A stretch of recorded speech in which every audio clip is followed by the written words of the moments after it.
welcome to another episode of Piecing It Together, the podcast where we take a look at a new movie and try to figure out what movies inspired it. And today on the show, we are live from Maya Cinemas in Las Vegas to talk about Godzilla X Kong, The New Empire. And joining me, I've got a great lineup of guests. We've got Michael Keene returning to the show, Joe Black returning to the show, and newcomer Sam Novak.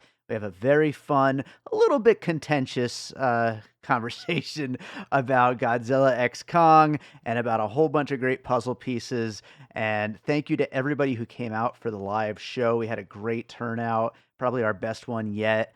And we got more live shows on the way. So keep an eye out. News coming very soon on the next couple. And I hope we'll see you out at some of them. Before we get to it, I do want to remind you, as always, to make sure you are subscribed to Piecing It Together wherever you listen to podcasts. You can follow us on social media at PiecingPod. And don't forget to join our Facebook group, Popcorn and Puzzle Pieces, where we continue the conversation about all the movies we talk about here on the show.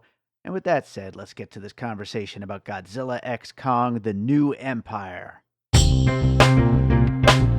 All right, so we are the Piecing It Together podcast. We're about to talk about this movie we just watched, Godzilla X Kong, or as I'm being told, it's called Godzilla Kong. The X is silent. But anyway, Godzilla X Kong, The New Empire. We're going to get into some movies that might have inspired this movie that we just watched.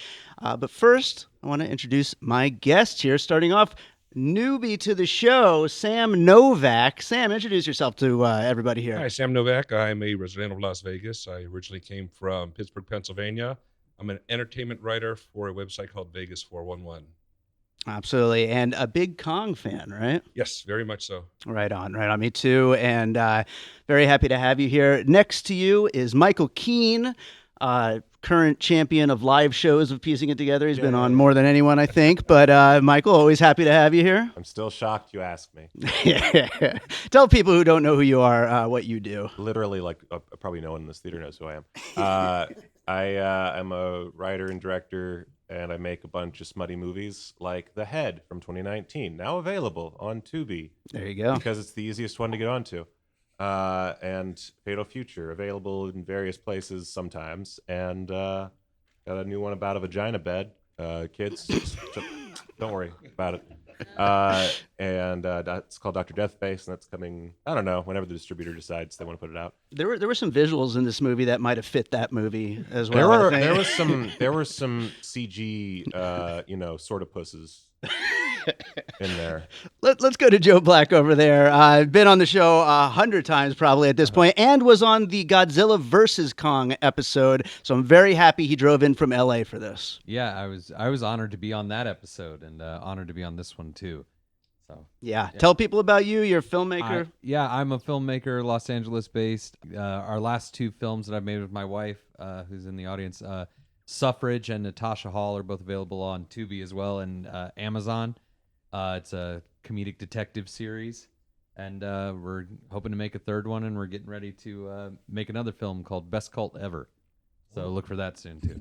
Right on. Well, let's start getting into this one. I like to start these things off just by we call them puzzle pieces for anyone here who's never listened to the podcast before. A puzzle piece is a movie or sometimes a TV show or something else, some other piece of media that we think might have inspired this movie in some way. And when we talked about Godzilla vs. Kong back in 2021, of course, we talked about Batman v Superman, as far as these two just mythic characters fighting over something. And then you just knew walking into it, they were going to get together in the end to fight some bigger foe. And it was pretty obvious from the get-go, and it happened. And it was really fun. I mean, I think all of us on this panel loved Godzilla vs. Kong, but all that is being said to say that this one would then be Justice League, because now they are already buddies at this point. They've got a contentious relationship, as Batman and Superman did in Justice League, but they've got a much bigger threat to deal with. They also have new team members, as we see. I didn't really know Mothra was going to be a part of this movie. I didn't know, Baby Kong was going to have such a big part. I certainly didn't know there was going to be this Ice Godzilla. I didn't write down his name. I'm sure somebody... Something like Shima? Shima, something like that, yeah. I don't All know. I know is Kong is tapping that frozen ass. So, Justice League is our first puzzle piece here. I'm just gonna like take a wild guess and say no one on this panel is like a super big fan of that movie. I mean, it was.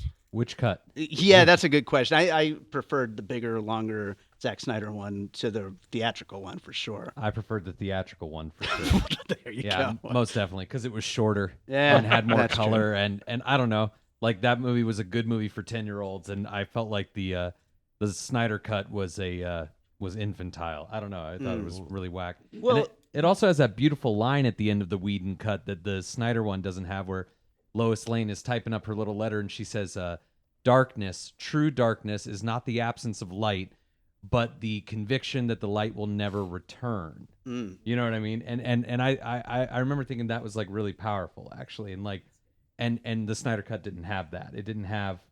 I don't know. Yeah, There's a lot of light in this movie, by the way. Bright, blinding lights coming at you. But Welcome no, back, you said light. something, not to go on like too much of a tangent, but a movie for 10-year-olds. I was cackling my ass off through this whole movie. I loved it, but this is a movie for 10-year-olds. Absolutely. Like 100%.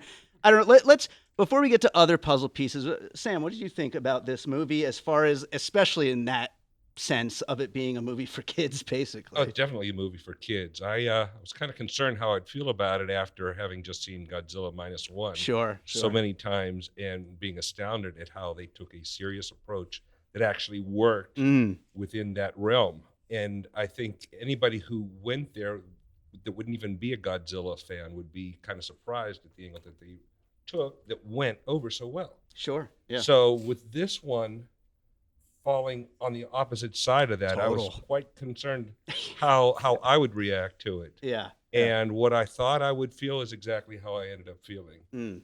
I was like, okay, I can't wait for this to be over and the next new Godzilla -1 follow-up to come out. All right. So you weren't feeling the pure goofy ridiculousness of I this love movie. absolutely goofy films. Uh-huh. And I told you before I came to see this tonight, I was watching the previous one at home on a 3D monitor. Yeah. And as ridiculous as it was still a lot of fun. Mm. This one just had me, covering my eyes thinking, this is just 30 comic books rolled up and shoved down the throat. It's a lot of comic books rolled up and shoved down the throat. You could definitely say that. So I'll just say that it had a lot of color and sound to it. Yeah. It did have a lot of color and sound. What about you, Michael? Well, to your previous thing about the Justice League, Yeah. like you, I also hate color. Yeah. In film, I just realized I should put it in that. Whoops. I keep bringing him back. Yeah, I promised before this that I would not come to the screening super high. I think that's the way to watch this. But I mean, did not yeah. do that, and I felt like I was taking crazy pills for a second there until this fine chap spoke up. I was, oh God, like past Act 1, I fucking hated that. Wow. Okay. I was, not a fan. Okay. I love me some Godzilla. I appreciate me some Kong. I hope I never watch that again. Okay. All right. Well, that's interesting because the way you just put it, you're more of a Godzilla guy, and I know Sam's more of a Kong guy. Both of you didn't really like it. Joe, I feel like you had a good time with this one. Oh, I thought it was like terrific, and I Yeah. actually thought Godzilla -1 sucked. I thought What the fuck is happening? Well, here's why. It's because it was funny. I mean, not the best source for some people, but John Landis once said to me, "A movie can be dumb and a movie can be boring, but a movie can't be dumb and boring." And I thought that the acting in Godzilla -1 was just like so incredibly awful that it kept me at an arm's distance. I thought it took forever to get to where it was going, and once it got there, that's when it decided to get dumb. That the third act of that movie that we're all talking about being like this kind of realistic take ends with them tying off 50 ships to either side of this thing to like suck Godzilla down in an air bubble. That's stupid. And like, that's okay. Stupid is okay. But at that point, I was an hour and 40 minutes into a poorly acted, poorly paced nothing of a movie. And I was offended that it got to that point. And then once you get to him ejecting out of the ejector seat to fly into Godzilla or whatever, like they had to ruin that with he knew that he could eject out of the seat, the main character in that movie. Yeah. And the whole point of his arc is that he's supposed to find the courage, and the reason to do that. And they rob him of that in the last minute by him deciding, knowing he can eject from Godzilla. That takes away that heroic moment. But that's not his arc in the movie. Right, because they took it away from him. Right, but his arc in the movie is recognizing he doesn't have to do that. And finding a reason to live, because he said, as far as I feel like I'm already dead, and this is all just a They dream. gave him a reason to live because the woman survived a nuclear blast that launched her Disagree. 600 That's feet. very plainly from the first.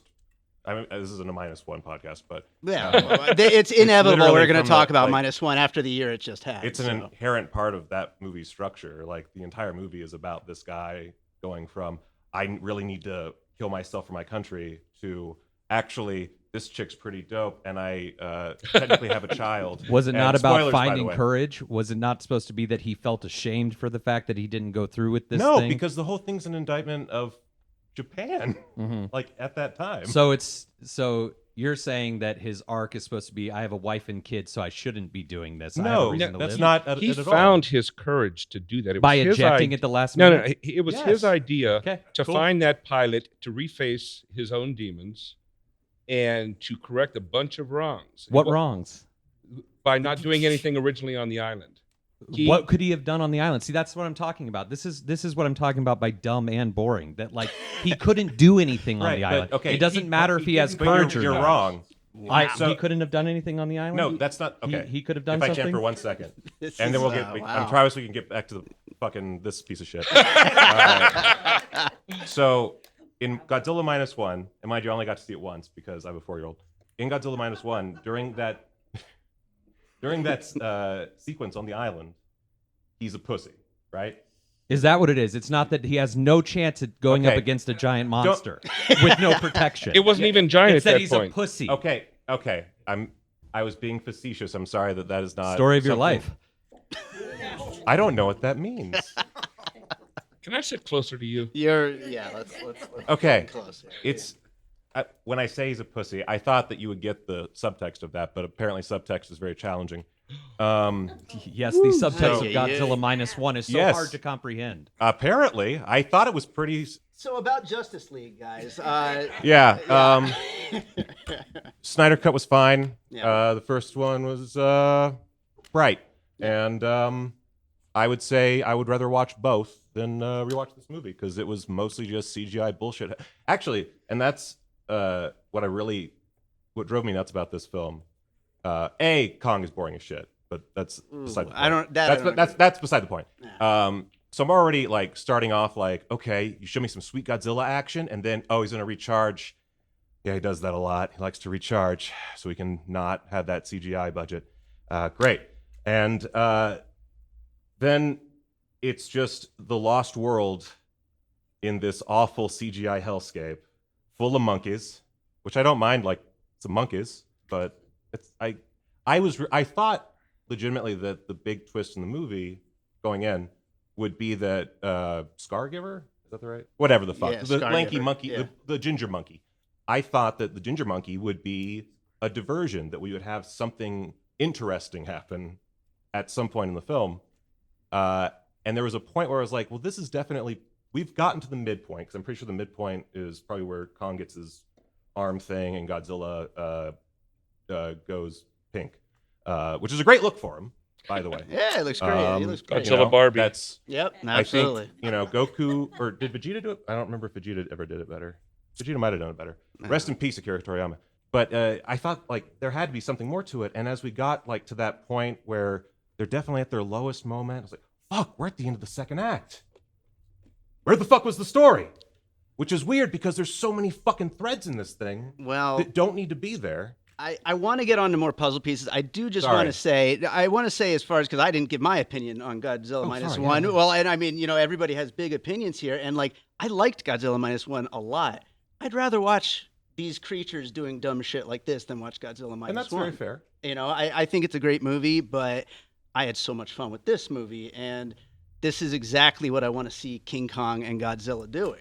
These guys smashing shit. These guys smashing each other. These guys teaming up and being cartoon characters. Like, this is it. This is exactly, and that's why I think Adam Wingard, the director, who also did Godzilla versus Kong, let him make as many of these as he can, because he gets it. He gets exactly what is so inherently fun about these two guys. Wait, is that how you say his name? It's Wingard. Is it Wingard? Okay, thank Wingard? God. I thought I was already going crazy, and now I was like, I'm in a fucking Twilight Zone episode. Yeah, he Wingard. definitely has a love for movies. I know when I was listening to the podcast, the last one, I don't think either of you had seen The Guest yet.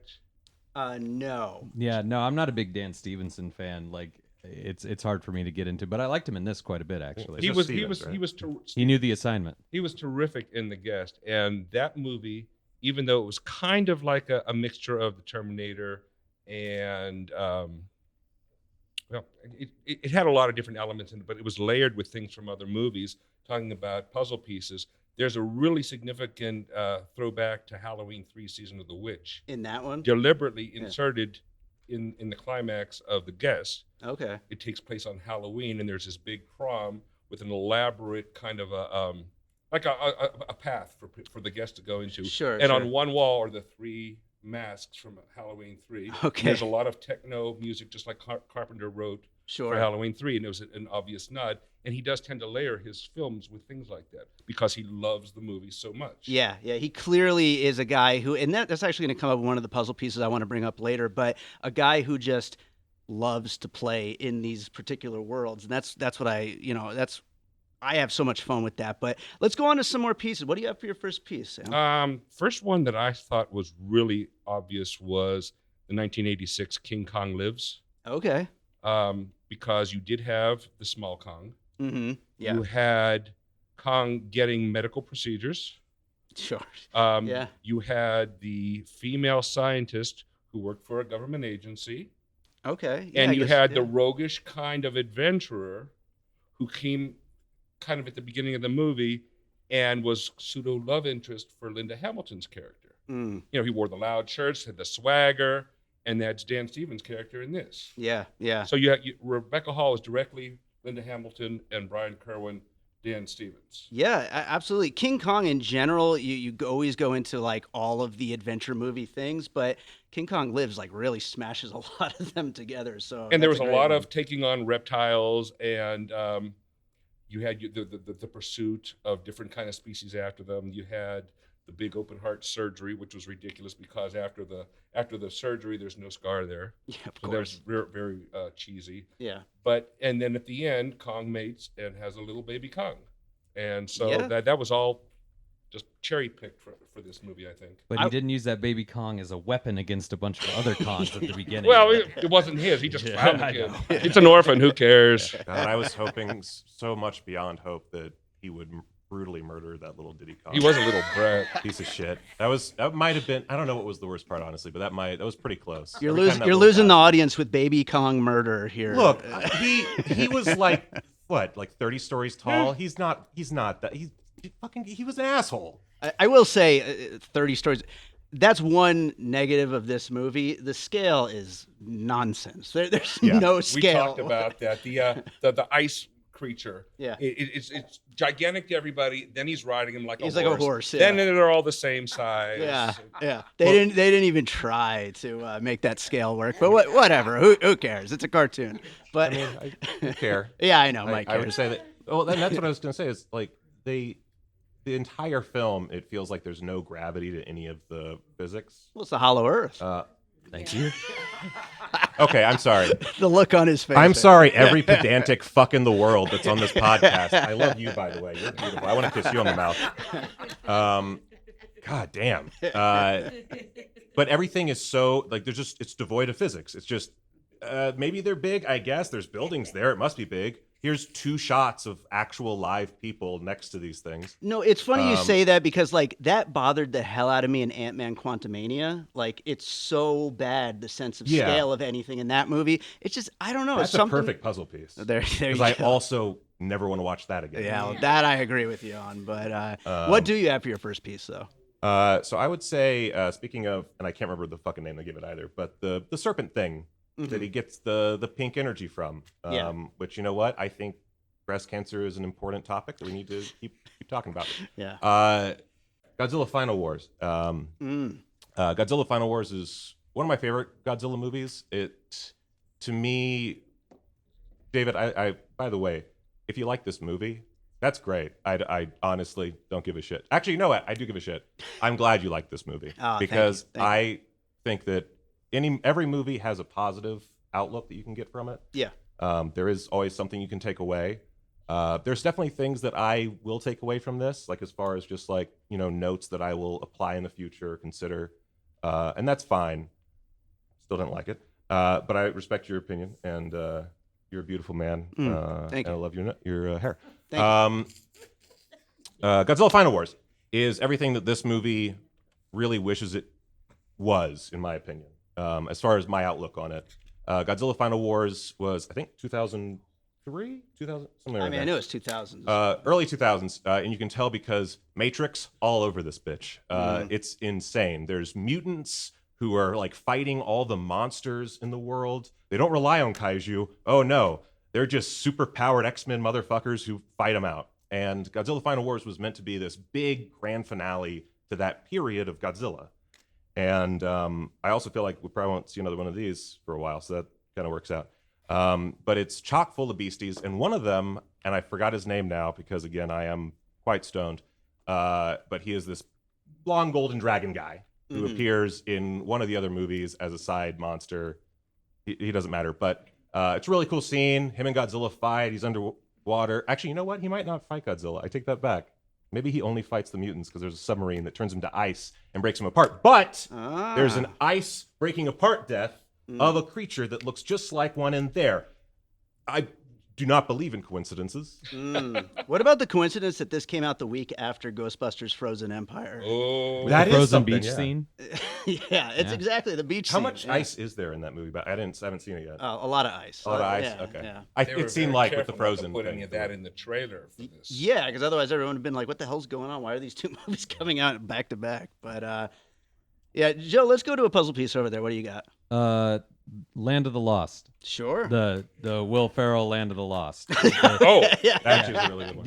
Yeah, them going through the portal really reminded me of that, and I also thought that the dynamic with what's his name from Bullet Train in this movie, doing the podcast. I'm thinking podcast now. fuck 'cause it. Brian Terry. Brian Terry Henry. I'm thinking podcast from Ghostbusters, but he reminded me of like the Danny McBride and the you know what I mean. And then you've got I forget the actress's name from Land of the Lost, but you've got the British scientist, kind of like leading the charge, and Sure. I also thought that the little baby Kong reminded me a lot of Chaka in that where like you want to trust Chaka and they keep him along even though he like seems like ready to betray at any Sure. second. Yeah. Until he finally befriends him and then takes him back to his little like village where like the women of his village are just beautiful supermodels for Danny McBride and then you also have the crystals. The crystals were actually in that movie were the gateway to keep portals open and closed and the energy source for the whole jungle that they were in, just like in this movie. Damn. And okay. and I remember when that came out, that got a lot of flack for being CGI heavy when the original, is like, puppets and stop motion. Sure. And, but Adam Wingard, he's actually a fan of Damon Packard's. Like he's a really big fan, so much so that he was actually messaging Damon while making the first one, like for ideas and stuff like that. And I was thinking during this movie that Damon, he's an underground filmmaker, Damon Packard. If you guys haven't heard of him, check him out. He's on this AI kick lately where he's making these AI shorts that are like absolutely brilliant. And it pains me to say that because, being a filmmaker, being an artist, like the idea of AI is so scary and awful. Sure. But like Damon like makes a good case for it. Yeah. And I honestly, this movie, the only live action thing about it were like the couple of actors who were in it. But to me, it was just an animated film. Yeah. You know what I mean? It was a cartoon. And when you make a cartoon, the whole point of animating something is to do things in animation that you can't do in real life, whether it's like what you have the characters doing physically or the way you move your camera or and I thought this movie utilized that to the max. And I like that zero gravity sequence. I mean, I thought that was just like spectacular. Yeah. So as an animated film, which that is how it read to me, I was actually like kind of blown away by it in that way. So. That and again, you're allowed your opinion, and I think that that's totally valid, and I'm glad you enjoyed that sequence.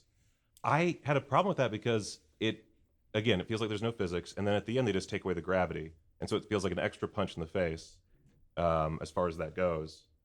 And to me, the best animation has impact, has physics, like actually has like definition to it that is built into it through the animation. It's very true. There's things in animation you can't do. And a big part of that is the way that animation is made is like, you might have like a hand that stretches a little too far. You might have, a coyote that can't catch a fucking break. But because the physics of Roadrunner and Coyote are so sound. That's that we like. Weird. Again, not the point I was making. Actually, and also you were talking about the physics. God damn, Look, I That's think fine. to both your points, I mean, everybody loves the Spider-Verse movies and whatnot. Yes, lately. And they're beautifully animated. They're beautifully animated, but all kinds of wacky shit happens in them. There's no like sense of up or down, left or right, up. I completely disagree. Really, I think it's just disagree. pure. Like anything can happen in those movies. No, yes, anything can happen, as evidenced by things that happen in the movies. Yeah, anything. But again, they are weighted properly, and they feel, even though they are obviously a cartoon, you are in that world and believe that world and believe that that is a thing that is happening because of the superior animation. And the beauty of that franchise is it is cartoon-like. Instead of being photoreal, they are allowed more leeway. It's kind of like Mothra is a good example. Obviously, Mothra originally is a puppet, basically, but the same principle stands where those puppets, or why is my brain not working what they're actually called? The suits. The suits, whatever. yeah, I guess yeah. Mothra was a puppet. Anyway, back then, Mothra's very cute, right? It's not like a perfect one-to-one approximation of what a giant fucking moth would be. It's just an interpretation. And Spider-Man, across the universe, is an interpretation in style. And this franchise is technically a little handicapped by the fact that it started off as a film about realistic Godzilla. And not that it needs to stay that way. You look at original Godzilla, it took 3 films to get to King Kong? It got off the rails pretty fucking fast.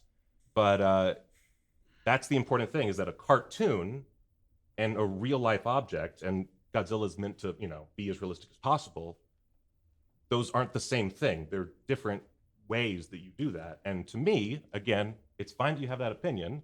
I enjoyed listening to you say it. To me, that doesn't work. To me, that's boring and is just a lot of nonsense that doesn't have any weight to it. Admittedly, I haven't seen a lot of the earlier I saw the original Godzilla, and then right up until the recent ones of the last 20 years or whatever. And I probably saw a few of the other ones in high school, but the ones that I have seen from that in-between era are just pure silliness from everything. There's a lot of silliness, and I've watched a shitload of Godzilla in my time. Yeah. And there are times when that silliness works and when it doesn't. Here's a puzzle piece, since I've derailed the entire podcast. Oh, we're off the tracks here. Yeah. But here's a puzzle piece. It's another Godzilla movie. I'm sorry, I'm not very original. But Godzilla versus Megalon. Okay. Godzilla versus Megalon is a perfect example of the silliest shit you can possibly do with Godzilla, but also keep it in its own little, bubble of reality. And that doesn't mean that it has to be like our reality. Each movie has, or each franchise, I suppose, has its own reality that it then expects us to understand and just say like, cool, that's what we're doing. Godzilla versus Megalon, it's basically this dude, his, I think, nephew, and then also his definitely heterosexual roommate. That's a joke about the 70s, not about gays, because they would hide relationships. But they're and it would be beautiful too.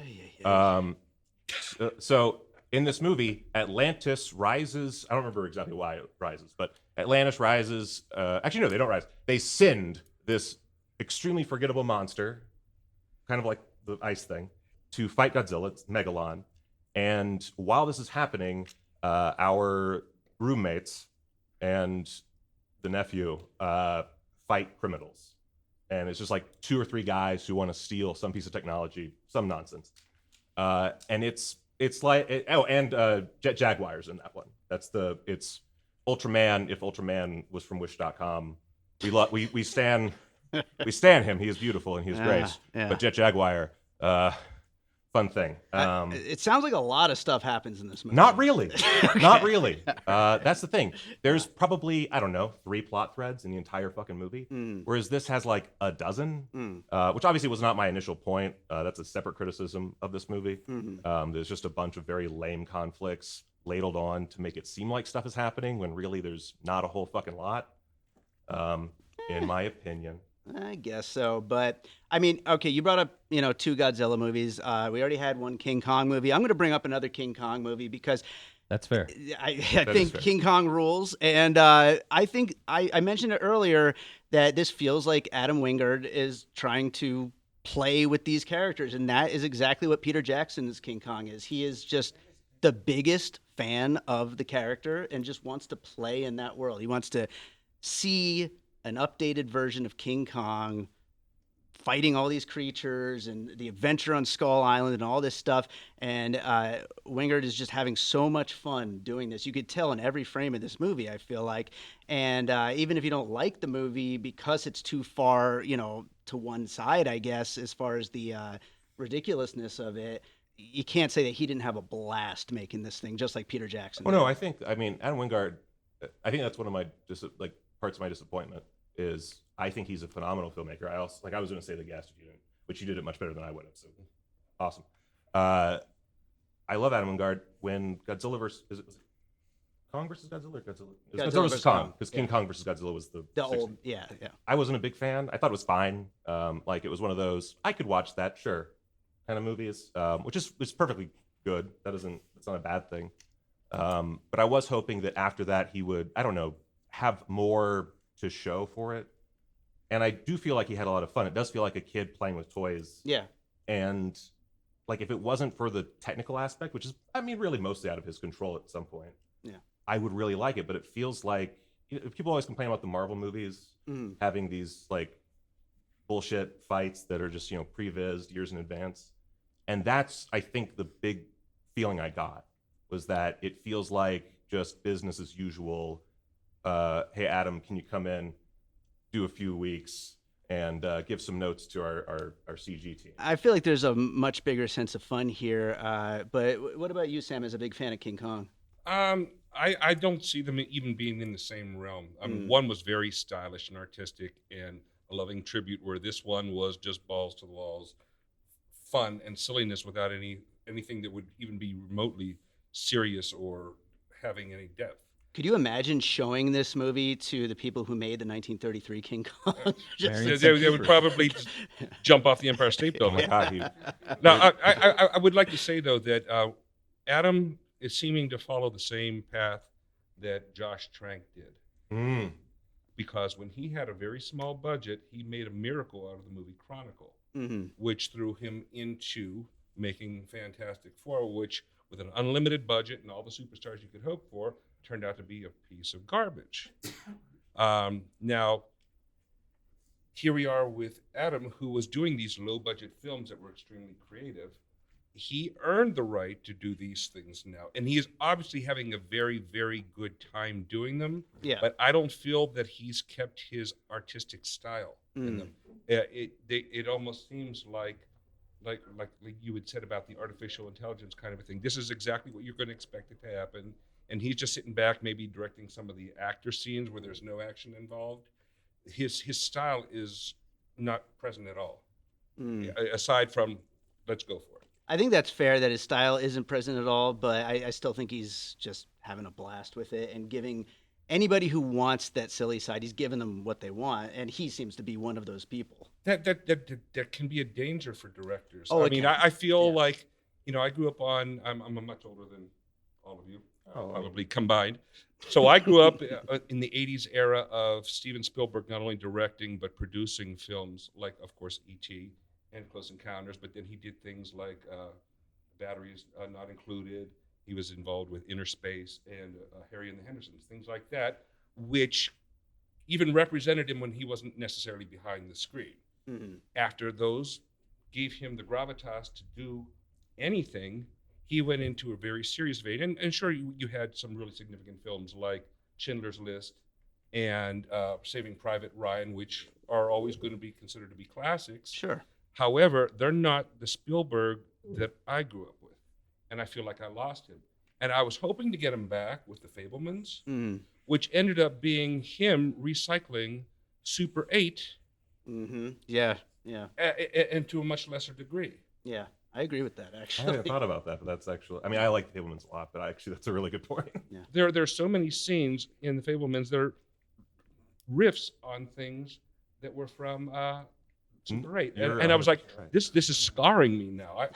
I left the and theater. What you guys are saying about depressed. Adam Wingard is what people said about Spielberg when he made Ready Player One. Oh, and I would agree to that Yeah. as well. I thought I was so jazzed for that because there were so many things that were being brought into that I grew up with, even the Iron Giant. Mm-hmm. And then I sat there feeling like I had just run over a dog. Talk about an AI movie.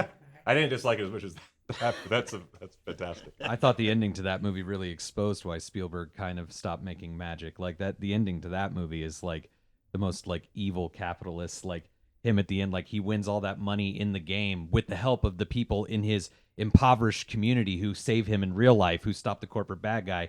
He wins all that money, and then he keeps it all and buys a mansion and fills it with all his cool stuff and has his girlfriend and his best friend who he found in the game. And what does he do? He shuts down the game for 2 days a week because real life is more important. It's like, you mean, so the game where you made your fortune, your fame, your partner, your friends, you shut that down for other people's access to while you live in your castle full of all your favorite toys, and you let the community that saved you stay impoverished. I was like, that's a weird message, and really is. I think it exposes a lot about Spielberg. But I think that this movie, though, whatever, I don't know Adam Wingard enough to know, before, after, otherwise. I know that this movie and the last one, to me, felt way more consistent than it seems to feel for you guys. But that being said, I feel that they're totally different from what we were getting before, even with Kong Skull Island and King of Monsters and the 2014 one. Which is funny, the 2014 one is actually the movie where John Landis told me afterward that a movie can be dumb and boring, or dumb or boring, not dumb. That's what he said to me as he walked out, and I'm very glad that they moved away from that. I think that we got like a sickness in our 100%. in our entertainment where like everything, where we equated gritty and real or grounded, and like I don't think that any of that matters as much as there's like truth in what's happening.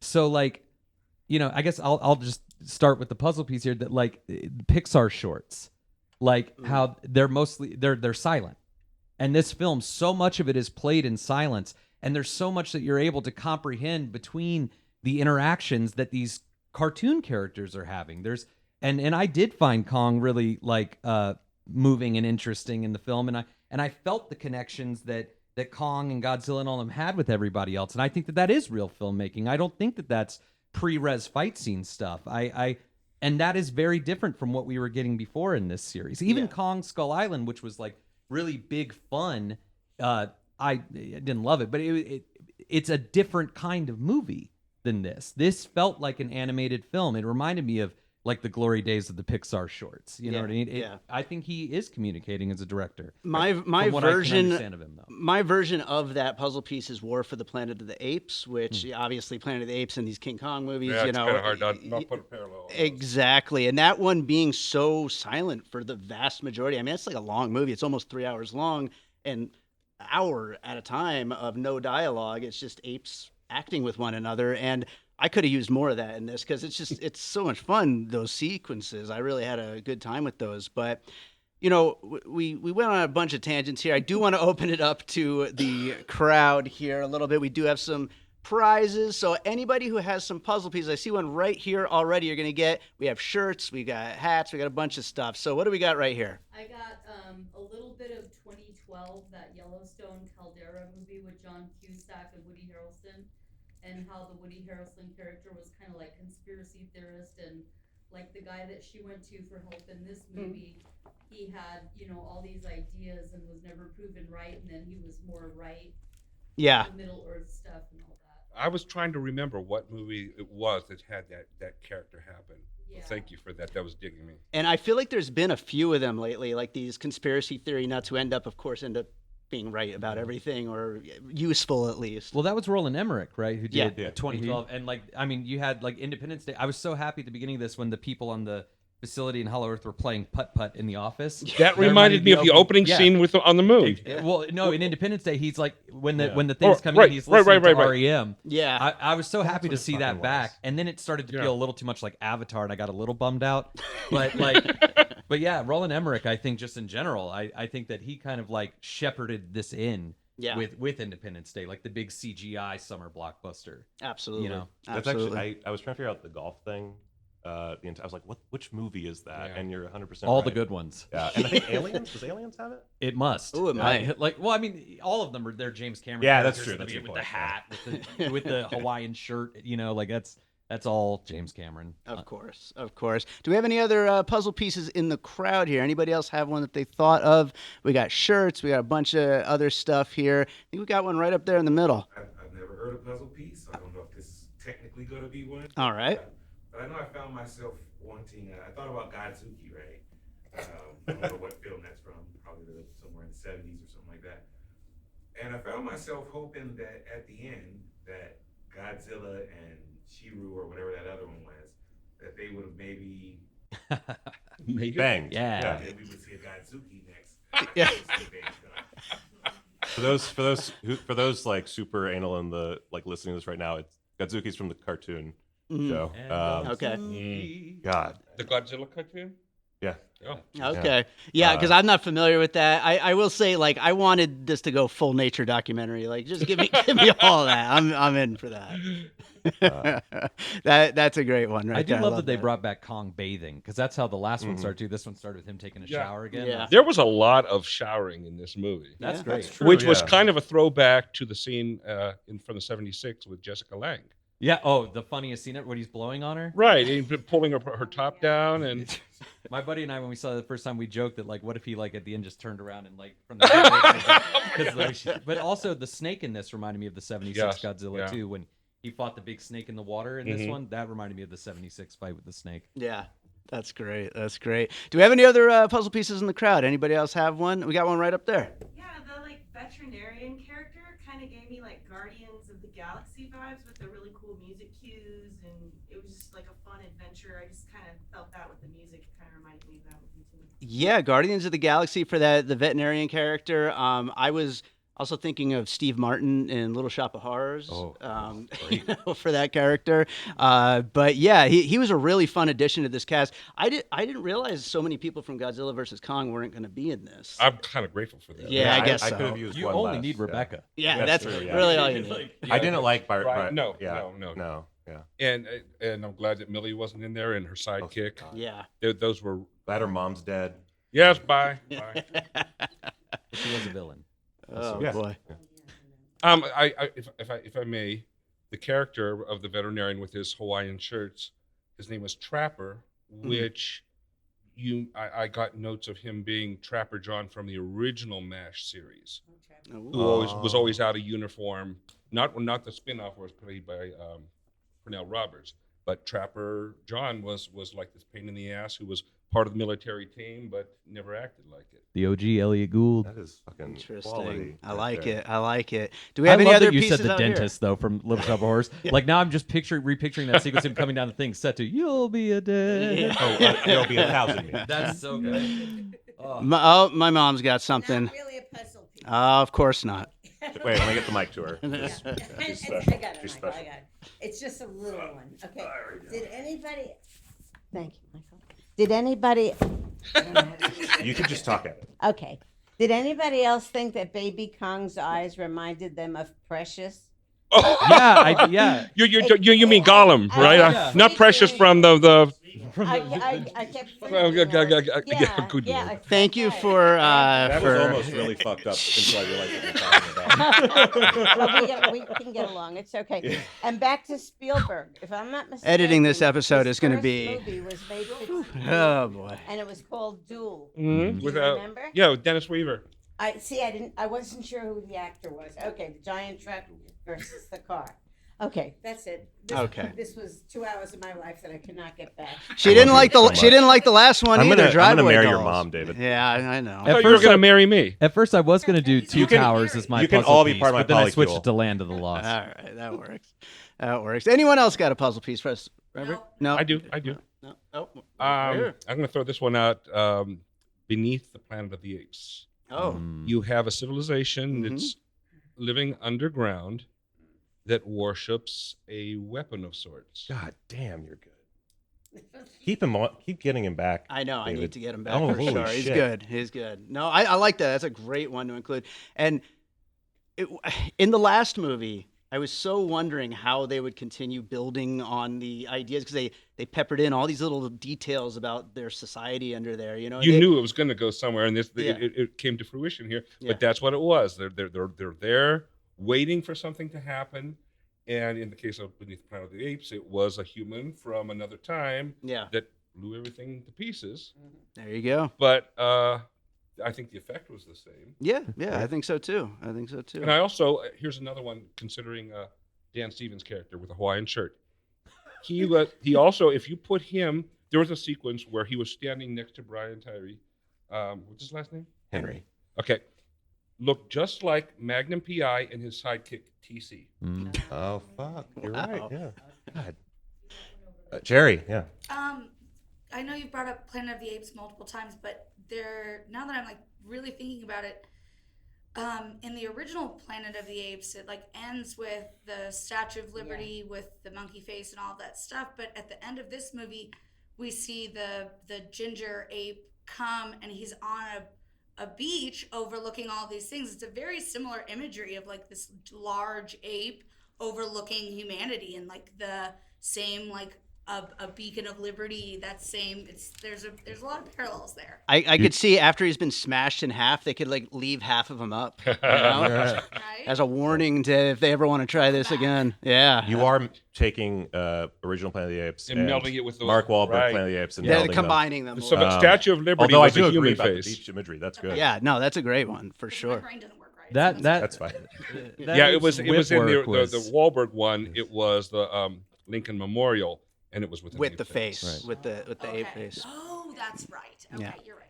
This I was- big bad guy, this big bad ape Scar. Big bad. swinging that thing. Uh-huh. I kept thinking WWE. It was just, Yep. I saw They some. suplex. it had some kind of macho belt thing going. I can't take credit for this, but someone on Twitter said it's like if the WWE made a Christopher Nolan movie. That's what this movie is Oh, wow. like. That's And that's funny. I like those His that whip combination. work. It reminded me of Linda Hunt in If Looks Could Kill. That was the last time that I saw whip work that inventive. Wow. I feel like wasn't there okay. in Underworld? Isn't that like the villains? I don't remember I feel like Underworld. it's been. Yeah, that's why I'm asking. It's been, I only when saw. when the did that fourth come on one. DVD? But I'm pretty sure they had like a whip. Well, thing. Iron Man 2 also. Oh, I yeah, also got Whiplash, another yeah. another shot of imagery was from the Dark Crystal when they walk into the chamber Oh, and yeah. there was the purplish rock just spinning there. That was very much just like the Dark Crystal. See, and that's why I want to see Wingard. I know he got his start in these smaller indies, but I want to see him do big, crazy shit like this. He'll do Yeah. something crazy like the Dark Crystal. Like I want to see more craziness out of him. I would love Don't to. ruin my memories. Yeah, I know. That's I true. would love to see Adam Wingard's "Fuck You" movie. Yeah. Well, he's like making his Babylon. Thundercats, I think, right? Oh my god, what if Thundercats was just like an S&M inspired, like just Odyssey, still fun, Yeah. but just like very just accent all that, just Yeah. very odd Dude's got costuming. sex on the brain. That would be Ah. wonderful. Well, yeah, Horn's great. I think that's a good place to wrap up Godzilla X Kong, the new empire. Maybe, I don't know. But let's close this out. Everybody, thank you so much for being here. Sam, tell people where they can find you and your writing. Please check out a website called Vegas411.com. It's kind of like all the other ones, but better. We talk about the things that people don't necessarily cover.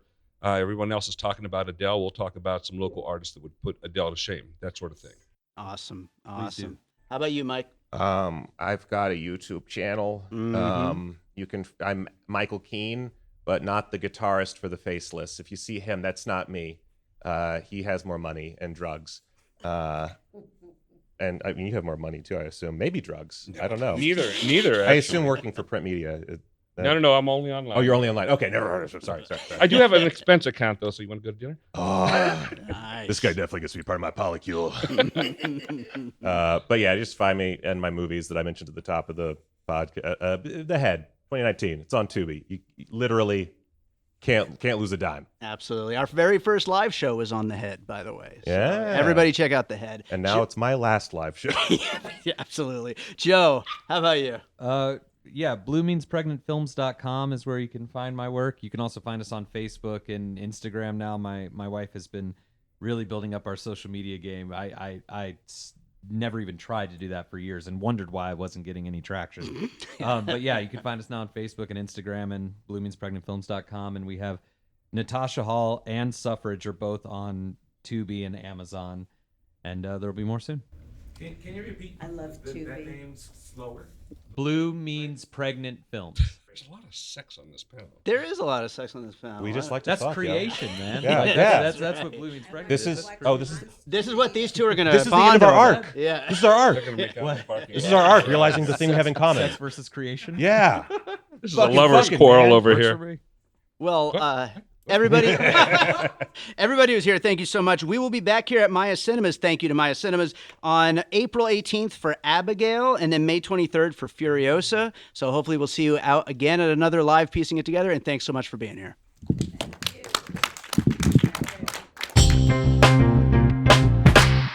Hi, this is Wax Trax Records here on 2909 South Decatur.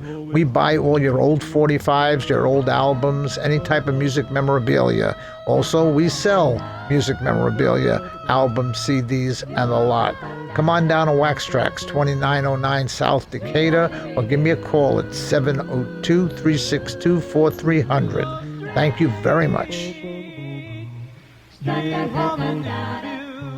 All right, so I hope you enjoyed that conversation about Godzilla X Kong, The New Empire. Thank you to Maya Cinemas for having us. Thank you to Sam Novak, Joe Black, and Michael Keene for an awesome live show and for holding it together when things got a little heated there. And thank you to everyone who showed up to the show. Like I said, it was our most attended one yet, and hopefully we'll just keep building these things out, keep doing these live shows, and get more people out to have an open conversation about what movies might have inspired whatever movie it is we're there in the theater to see. And thank you to those of you at home for listening. If you're enjoying Piecing It Together, make sure you are subscribed wherever it is you're listening. And if you enjoy the show, maybe drop us a little 5-star rating and review, whether that's on Apple Podcasts, Spotify, Good Pods, whatever it may be. It is very much appreciated. Also, if you thought of some puzzle pieces, I could tell you I always do a little group chat with whoever my guests are going to be for these live shows. And after the show, we were already sending each other more puzzle pieces. So if you thought of any puzzle pieces, send them in. You could either do that on social media at Piecing Pod, in the Facebook group Popcorn and Puzzle Pieces, directly on the episode on Good Pods, or just email me. My email address is on the website, piecingpod.com. I'd love to hear what you thought of for Godzilla X Kong, and I will read it on the next trailers episode where I read listener puzzle pieces. So please do get in touch, and hopefully we'll see you at the next live show. So with that said, let's close this out with a piece of music like I always do. And, well, you know what? Actually, I was going to go with some big, epic, giant, dramatic piece of music to play to close this episode out to go along with the large scale of Godzilla X Kong. But you know what? Speaking of adorable little creature monsters that, do all kinds of crazy stuff, I'm going to play something from my new comedy album of songs about my dogs and cats, The Pup Pups. The new album is called Variety Snaps. Comes out April 11th. But the reason I want to play something from it right now is to promote the fact that this coming Friday, April 5th at 6 p.m. Pacific Standard Time, I will be doing a album listening party in advance of the release of the album next week over on Bandcamp. It's thepuppups.bandcamp.com. You can tune in, hear the whole album. We'll have like a little text chat going on so you can follow along with some stories about the album. I'll also at the same time be doing a live stream on my friend Chad Clinton Freeman's Ham Show. So there will be links to all this in the show notes. Lots of pup stuff happening right now. We'll get back to all the epic, dramatic instrumental music soon, but let's play it out with a pup song. And Godzilla and Kong are known for some pretty vicious roars, but